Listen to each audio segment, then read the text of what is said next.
So all your friends, what happens, you go out, I dropped my thing. So what happens is you go out the night before and you take a drink with your friends and somebody says, yeah, we should go skydiving tomorrow.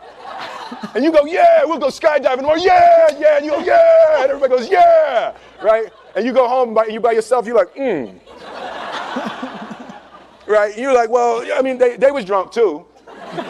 Right? So maybe they not, maybe, I mean, we don't have to go. We don't have to do it.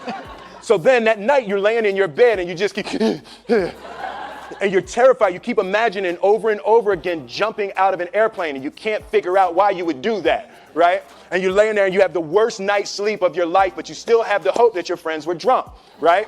So you wake up the next day and you go, down and you say where you were going to meet and everybody's there. You're like, oh, shit. All right, cool, right? So you get in the van and you don't know that your friends had the same night that you had because they're pretending like they didn't. They're like, yeah, man, my uncle's a Navy SEAL, and this is going to be great. I've been looking forward to this. And you're like, oh my God.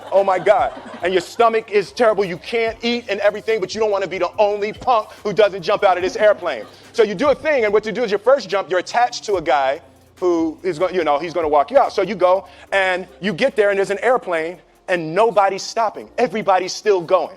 So you get onto the airplane and you're sitting there and it's extra because you're sitting on some dude's lap, some stranger. You're sitting on his lap and it's like, you're trying to make small talk. Yeah, man. So you be jumping with people all the time, huh? So everything's normal. So you fly and you go up to 14,000 feet and you notice there's a light. It's red and it's yellow and green, right? So right now the light's red. So then you start thinking at some point the light's going to go green, but you don't know what's going to happen, right? And you wait and it goes yellow and the light goes green and somebody opens the door. And in that moment you realize you've never been in a freaking airplane with the door open.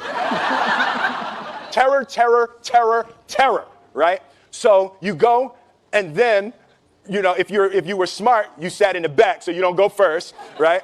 And then people start going out of the airplane and you go and the guy walks you up to the end of the thing and you're standing and your toes are on the edge and you're looking out down to death.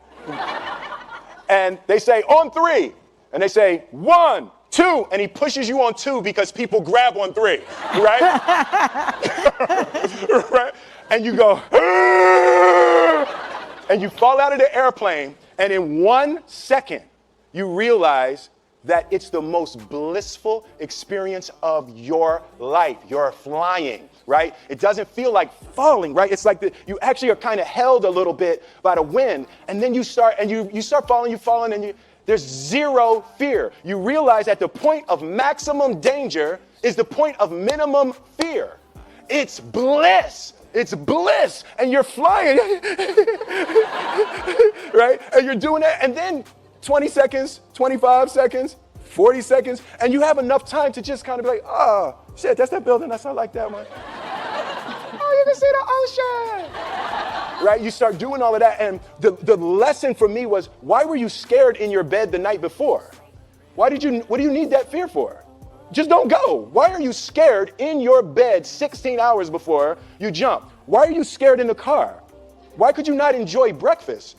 What did you need that? The fear is fear of what? You're nowhere even near the airplane. Everything up to the stepping out, there's actually no reason to be scared. It only just ruins your day.